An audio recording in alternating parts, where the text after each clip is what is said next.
Hello guys. So in your previous lecture we were discussing about the characteristics of enrichment and we already have finished the definitions of enrichment. So now we will see the characteristics of enrichment. Here we are given the characteristics of job enrichment. The first one is diversity in jobs, second is improved skills, third is decision freedom, fourth is additional responsibility, fifth is development of employees, sixth is work become meaningful, and the seventh characteristics of job enrichment is includes motivating factors. So here, let's see it one by one. The first one is diversity in job. So guys, as you know it very well that in the job enrichment, an employee will get superior kind of work with addition to the present work. So it is known as job enrichment. Let's see. Job is expanded so as to combine with its task of involving application of variety of skills. It reduces monotony and makes job challenging. So an employee will get additional kind of work. So we can say it is a diversity or in jobs. Second, improve skills.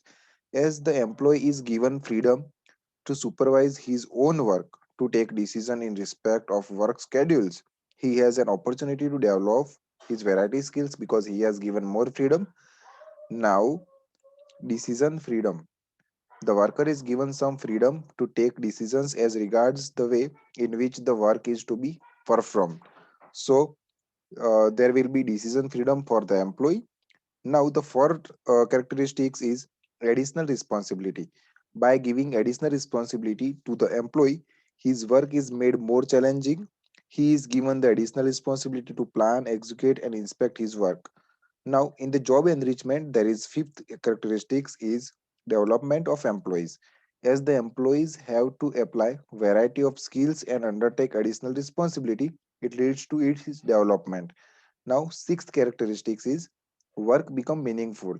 As the monotony and boredom repetitive job is avoided and task becoming challenging, it makes the job meaningful to the worker. Worker will find the job more interesting than before because in the job enrichment there will be additional tasks which are uh, included to the present work. So there will be it will be meaningful. The work will be meaningful for the workers or we can say an employee. Number seven includes motivating factors. In fact, it was Herberg's who advocated job enrichment to make job more motivating. He pleaded for including motivating factors in the job. Now, we will see some views of some researchers. Scott Mayers of Texas Instrument and Robert Ford of American Telephone and Telegram (AT&T) tried to implement the technique of job enrichment in practice. The management of Texas Instrument wanted to verify how far the motivation theory of Herberg's is valid. So they undertook an extensive research study. Satisfied with the result of the study, the company proceeded to enrich some of the jobs in the company. Supervisors were trained to analyze subordinates' function in terms of motivation or the hygiene factors. Thus, at Texas Instrument, job enrichment become part of the management philosophy as well as a technique of job design. So, guys, as here we are given some research of Texas Management, the company of America has implemented this job enrichment theory and has successfully find the theory, and it has also became the part of the management philosophy of the Texas company. So as we are given the research or we can say the case study of the Texas Limited, now we will move further to see in order to bring diversity in the work of the first group here in the Texas company, these four things has been happen during the implementation of job enrichment theory. So now we will see the examples of job enrichment. What were the situation before and after the job enrichment? So let's see. Each employee was rotated among all machines, but after the job enrichment, each employee is assigned to only two machines. When machines failed occurred, operator called on maintenance group, but each operator is given training in maintenance. Each conducts preventive and corrective maintenance on the two machines for which he is responsible. So in the job enrichment, employee will do the maintenance himself. So no need to call any maintenance group. In the third, operator changed the slicing blade following the rigid rules contained in a manual. but operator is given authority to decide when to replace the blade based on his own judgment. Means whatever the additional thing is required for his fuel, blade, whatever the thing is, operator will do it by himself. No need to call anyone. In the first, supervisor monitored operator and corrected unsatisfactory performance, but a performance feedback system has been developed that provides daily information on the operator's work quality directly to them. Number fifth, individual perform a specialized task or unit passing by them, and 3 to 5 persons team to build an entire unit. So in the job enrichment, the team will build the entire unit. So no need to be specialized tasks, no need to get an individual to perform specialized tasks. Then supervisor decided who should do what, but in this the team decides who should do what. So here in the encouragement there is a team who does all the work. So the we can say the all whole the authority will be under the control of the team, and inspector and supervisor tested output and corrected performance. The team conducts its own quality audit. So here we need more supervisor and more we can say supervisor and inspectors. But in the job enrichment, the team will do all the work by themselves. So no need to appoint any additional supervisor or inspector to supervise or to inspect the work. Now we will see further advantages of job enrichment. So here we will see the advantages of job enrichment. Many benefits are claimed for job enrichment, which are as under. As job is diversified, it increases the job satisfaction of employees. So in the job enrichment, when employee get additional work to the main work, he will the job will become diversified, and it increases the job satisfaction of an employee. Second, the overall cost is reduced when the worker himself supervises work, check quality. That will reduce the cost of supervision. As I have already told you that in the job enrichment we don't really need to appoint the inspector or the supervisor, so we need not to pay the salary. So we can save the money which we pay to the supervisor and the inspector.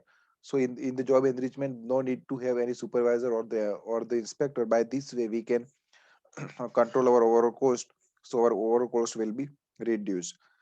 The quality of work improves. The measures of quality is the number of units rejected or the number of customers complaint, where the quality of work depends on the employees. So the job enrichment has been very effective.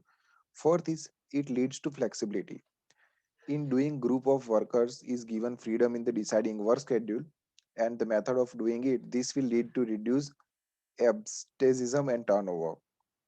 Then fifth advantage is when there is a problem of coordinating job elements in a work, they may be entrusted to one employee and the problem of coordination is solved. The work is done in a better way. Clerical work is specifically of this type. So when the work is done through a group or a team, this coordination problem will be solved very easily. Due to variety in job, the fatigue and monotony is reduced. Employees' morale remains high. So when the job will be diversified and there will be additional tasks to the main job, the fatigue and monotony is reduced, and an employee don't really need to do the repetitive work and get bored with the same kind of work. Then it leads to personal development of employee because he gets opportunity to use variety of skills in doing the enriched job. So in the job enrichment, an employee will be more more developed because he will do different kind of work and his job will be diversified. So he needs to serve his additional skills. And number eight, he gets work freedom. This leads to satisfaction of his sense of self-esteem. He remains loyal to the company. Now, guys, we will see the limitations of job enrichment. Even the strongest supporter of job enrichment will readily admit that there are limitations in the its application. Let's see. All type of job cannot be enriched. So if we want to do the job enrichment, then we also need to consider the thing that all types of jobs cannot be enriched, particularly those jobs which require low level of skill. It can be used in job of highly skilled workers professionally and managers only. Second limitation is various survey have shown that a high percentage of workers are not dissatisfied with their jobs. Only few workers want more interesting jobs. So at this kind of in this kind of situation, job enrichment will not work with those employees. Then, when wages are paid according to piece rates, the workers feel that the job enrichment is an effort to reduce their wages, because it is not always that production increase due to job enrichment. Sometimes production actually declines and total wages also decreases. Therefore, if the dissatisfaction among workers is to be checked, the piece rates have to be increased. Now, number four, the limitation of job enrichment is the job enrichment is not possible in respect of all type of job, as I have already told you.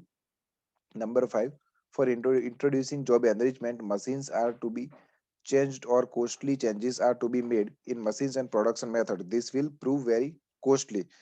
Number six, the limitations of job enrichment is labor unions generally do not support job enrichment because they feel that if it leads to job satisfaction, the workers would not be interested in union activities and labor leaders.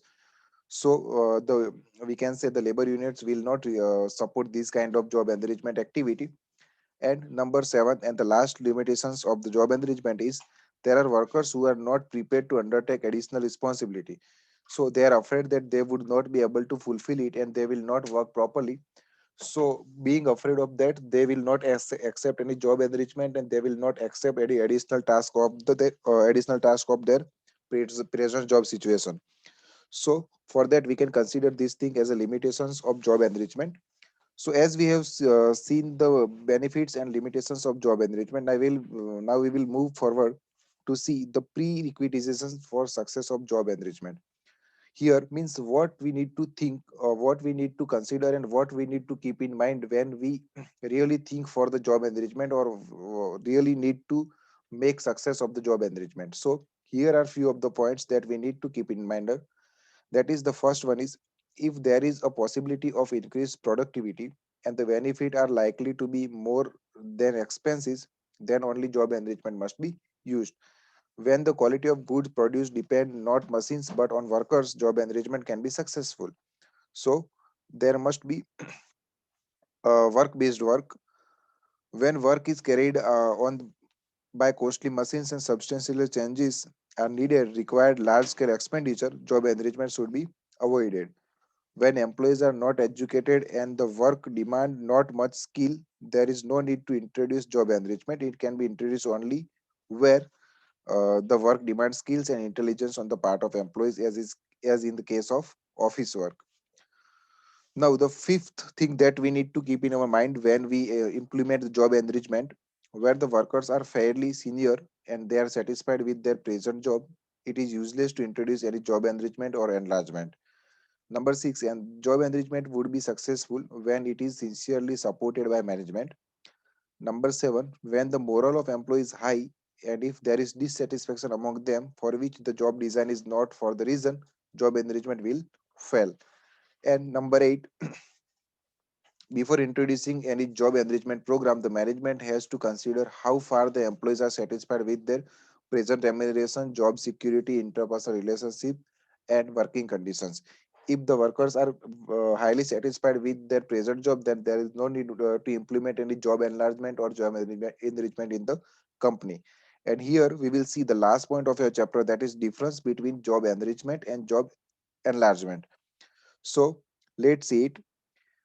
In the difference, first of all, we will see the meaning difference of the meaning of the job enlargement and enrichment. Job enlargement is the extensions of present job and entrusting the additional work involving same skill.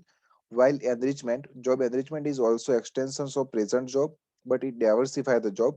So in the job enrichment, there is a superior kind of work that is added to the present work, but in the job enlargement, there is a similar kind of work will be added to the present job. Now we will see job expansion, or we can say the types of expansion.